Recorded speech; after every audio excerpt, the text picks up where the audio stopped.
We do start, though, with the huge Super Sunday clash between Chelsea and Arsenal at Stamford Bridge. It's first against second in the Premier League. Dharmesh has just been speaking to Mikel Arteta and is at the training ground now. Good afternoon. 2 from 2 then so far, Dharmesh, against Tottenham, against Bayern Munich. They could really keep the momentum going against Chelsea on Sunday.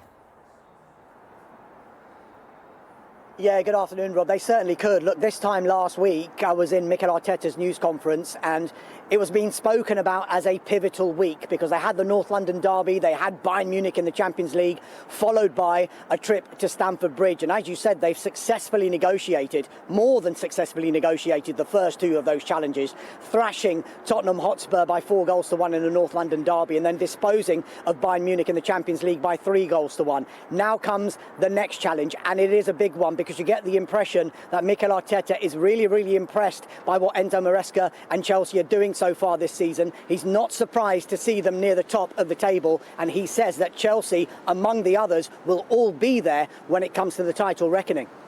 It's a big game, it's a big London derby. We're going to play a really good opponent. They are in really good form.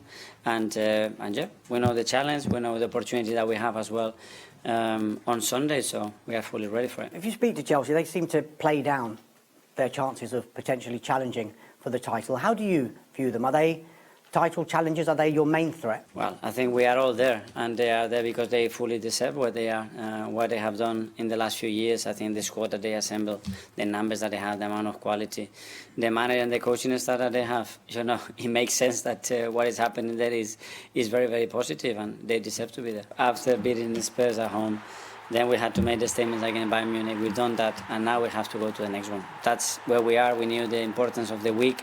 Not only that, what is coming afterwards, after 3 days, is going to be exactly the same. Nothing is going to change, but we are super motivated for the game. Yeah, so those are the thoughts of Mikel Arteta on Chelsea. And it's been some season so far, hasn't it, for Arsenal? 6 points clear at the top of the Premier League. They're 3 points clear at the top of the Champions League group. They're into the quarter-finals of the EFL Cup. The FA Cup is to come as well. And this despite all of the injuries that they've sustained so far this season. But there seems to be one constant throughout this season, and that is the performances and the high level of performances of a certain midfielder called Declan Rice. Now, he was asked the question, was Mikel Arteta, let alone being Football Writers Footballer of the Year, the PFA Player of the Year? No, one of the journalists went straight in and said, can Declan Rice win the Ballon d'Or? This was Arteta's response. I hope so. That would mean that we have won a lot, and because normally it goes very much related. Again, I think he was immense today. I think he's been immense since the start of the season, and it's an incredible and crucial player for us. Yeah, a little bit of early team news as far as Arsenal are concerned. It's quite positive as well. Remember, in the past week, they've welcomed back captain Martin Odegaard, Noni Madueke and Gabriel Martinelli. There's a slight doubt about Leandro Trossard because he came off early in that game against Bayern Munich. Mikel Arteta said he's being assessed and he is in contention potentially to take his place in the squad against Chelsea on Sunday. A few of the other longer-term injuries in Victor Gyökeres and in Gabriel and in Victor Gyökeres and one more as well, who I've completely forgotten. Rob, you might have to remind me, but they are assessing all of those players and they seem to be positive as far as Mikel Arteta is concerned. And another big positive happened yesterday because there was a behind closed doors game in which Gabriel Jesus featured for Arsenal. Mikel Arteta won't go as far as to say that he'll be featuring for Arsenal in the Super Sunday game against Chelsea. He's had 11 months out, remember, when he sustained that ACL injury against Manchester United in the FA Cup way back in January. But he is on his way back and he will prove, hopefully, as far as Mikel Arteta is concerned, like a new signing for Arsenal, because he says Gabriel Jesus is one of those players who can simply adapt to every player that is around him. So it'll be a big boost for Arsenal if and when Gabriel Jesus does return to that squad. Let's see if it's Sunday. It's unlikely to be, but it is a big game and it's 6 points separating those top two, second against first. It's Super Sunday, Chelsea against Arsenal. Don't forget you can watch it live on Sky Sports Premier League. Coverage gets underway at 4. I'm going to try Stamford Bridge as the top two in the Premier League go head-to-head. Arsenal and Chelsea in Super Sunday's game. Massive one this, right? Paul Merson said that if Arsenal win, they will run away with the title, not just win it. Do you agree? I don't know about run away with a title, and I'm not interested in running away. I don't care about running away. You can win the league by 1 point. Winning is winning. Now, I was thinking about this yesterday, and I feel like the way Arsenal are playing, they're really solid. It's difficult to break them down. They're very good at set pieces. Everyone's talking about set pieces. Like, you know, if you can use that in your Arsenal and win games by using it, why is everyone complaining about it? Why am I hearing now like it's a negative to use something that has been in the game for years and years and years? Is it because it's Arsenal? But ultimately, I think Arsenal are in the best position they've ever been in. 1, because they are playing so well. 2, because I see leaders in that camp. And 3, because obviously Liverpool have dropped off. Man City looks like, you know, I think Arsenal at home probably won't lose a game between now and the end of the season, where I can see Man City losing. I can see Liverpool losing. Chelsea could lose home games. And I think even away, when was the last time you've seen Arsenal concede more than 2 goals? I can't remember. So from that point of view, I would say, yes, we are going to win the league. But I was on a golf course yesterday and I started thinking about, Shock. Can we win the double now? Can we win the double? Which double? People even started Champions League messaging or me FA saying, can we Cup? win all 4? I'm not interested in the 4. I'm not interested in domestic no more. We've won the domestic, you know, in my lifetime. That's fine. I need to see the Premier League and I'd love to see the Champions League. And I think it's possible now. You're still in the League Cup? We're not interested in domestic. Oh, you're still on it when you said all 4?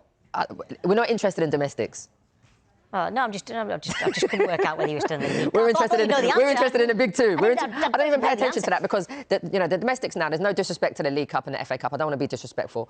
But ultimately, teams like Arsenal now need to be focusing on the top 2 trophies, which is the Premier League and the Champions League. The League Cup and the FA Cup is for players that need minutes, for young players that want to come in and get experience. And the players are good enough to win games. I'm not saying they're not. They'll go and win games and they'll get far in the competition. But I just think now, as a club, Arsenal need to focus on the majors. You are still in the League Cup, by the way, at home to Crystal Palace. I just had that as already won by Newcastle. I didn't realise that you and Man City were still in it, just off the top of my head, right? Okay, so you actually could win the quadruple, actually, right? As for Chelsea, we reported earlier this week that they've got no expectations of winning the Premier League, although they think the Champions League is more attainable. Are you surprised that Chelsea, with the quality they've got and, yes, the money that they've spent, that they don't have any expectations to win the league? Yeah, I'm surprised that they would come out and say that. Even if you think that, don't say it. You don't need to say it. You know, where Chelsea sitting right now? Is it, you know, second in the league? Second in the league. If they beat you, there's 3 points behind. That's a big if. But I don't think you can say that because the players will be looking at it and saying, hold on a minute. We're second in the league. We've got a fantastic squad. We've got young players. Our best player on form is injured at the moment, and he's been injured for a while. I just don't think it's something that they should have said because ultimately Chelsea are title contenders. If you're second now and you're playing well, and they are, they've got a big squad. Maresca's rotating his squad as well. He's giving players minutes. I think it's crazy for the hierarchy or whoever said that to say that they're not challenging for the Premier League. Let's continue talking injury news and Arsenal's opponents on Sunday afternoon, Chelsea, because Cole Palmer is available to start against the league leaders. Palmer, who trained this morning, has been out since September with a groin injury. His return was then delayed after stubbing his toe at home last week. Chelsea boss Enzo Maresca is pleased to have him back and excited at the prospect of him starting alongside the in-form Estevao. Everyone is happy, the teammates, they're happy, we are all happy, and the most important thing is that Cole is happy because at the end, a football player, they want to, play games and make session every day. There's a lot of good players, obviously, for you to choose from, but I think Chelsea fans can't wait to see Palmer with Estevao. Do you think, how sort of worrying for opposition defences do you think those could be as a combination? No, they can play together. They can play together. Depends, against which team, depends a little bit the game plan, but for sure they are excited. The fans, they are excited to watch both together. We also are excited, thinking that at the end we need always, balance between the two faces. Well, Maresca says it's too early to talk about Chelsea's title prospects. It was reported in midweek that the hierarchy have no expectations of winning the league. I think it's too early in any case. If we win, if we don't win, I think it's too early. We are still, end of November, we have still 5-6 months to go. I think it's very important when we're going to be in February, March, where we are, and from there we decide and we see if we can achieve something important. I'll ask you in February. Thank you.